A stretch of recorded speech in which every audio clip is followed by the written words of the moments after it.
Asia কাপে বাংলাদেশ এসেছে champion হওয়ার লক্ষ্যের কথা জানিয়ে ক্রিকেটাররা বরাবরই বলেছেন লক্ষ্য পূরণে আত্মবিশ্বাসটাও ভালোভাবেই আছে তাদের। বাস্তবতা যদিও কঠিন, তাদের সম্ভাবনায় আস্থা রাখার মানুষও খুব একটা নেই, বরং নানা জায়গা থেকে ধেয়ে এসেছে টিকা টিপ্পণীয়। যেমন ভারতের সাবেক ক্রিকেটার রবিচন্দ্র অশ্বিন বলেছেন বাংলাদেশ দল নিয়ে নাকি বলার মতো কিছুই খুঁজে পাচ্ছেন না তিনি। বলার মতো বলতে এশিয়া কাপে ভালো করার বা ছাপ রাখার সামর্থ্য ও সম্ভাবনা বুঝিয়েছেন রবিচন্দ্রন অশ্বিন। এ নিয়ে সামাজিক যোগাযোগ মাধ্যমে বাংলাদেশ সমর্থকদের অসন্তোষ প্রকাশ করেছেন। তবে বিষয়টিকে খেলোয়াড়রা খুব একটা পাত্তা দিচ্ছেন না। বোঝাতে গিয়ে তানজিম হাসান বলেছেন যার যা ইচ্ছা বলতে পারে। শুক্রবার আবুধাবিতে হংকংয়ের বিপক্ষে 7 উইকেট জয়ে এশিয়া কাপ শুরু করেছিল বাংলাদেশ ক্রিকেট দল। আগামীকাল বি গ্রুপে নিজেদের দ্বিতীয় ম্যাচে শ্রীলঙ্কার বিপক্ষে নামবে লিটন দাসের প্রতিনিধিত্ব করা এই বাংলাদেশ ক্রিকেট দল।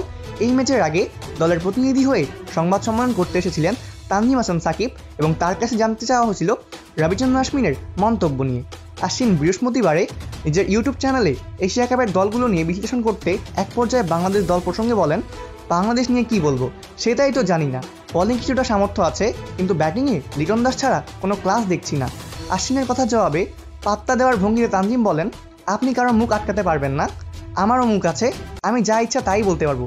বিশেষ করে যারা চুক্তির মধ্যে নেই, কে কি বললো তা নিয়ে আমরা ভাবি না। এশিয়া কাপে চ্যাম্পিয়ন হওয়ার পথটা যে সহজ নয় তা সবারই জানার কথা এবং তানজিমও সেটা হয়তো জানেন। তবে বাংলাদেশ দল নিজেদের লক্ষ্য স্থির করে এগোবে বলে মন্তব্য করেন হংকংয়ের বিপক্ষে 21 রানে 2 উইকেট নেওয়া এই পেসার। আমরা বাংলাদেশ ক্রিকেট দলকে প্রতিনিধিত্ব করি, এখানে একটা লক্ষ্য নিয়ে এসেছি, আমরা আমাদের সেটা দিয়ে খেলবো। এখন আমাদের বড় দল বললো ছোট দল বললো ওটা আসলে কোনো দেখার সময় নেই।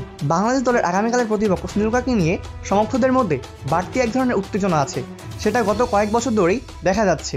তবে এই বিষয় নিয়েও মাথা ঘামাতে চান না তানজিম হাসান সাকিব। তিনি বলেছেন, দেখুন, পেশাদার ক্রিকেটার হিসেবে আমরা যখন মাঠে নামি তখন প্রক্রিয়াটাও মেনে চলার চেষ্টা করি।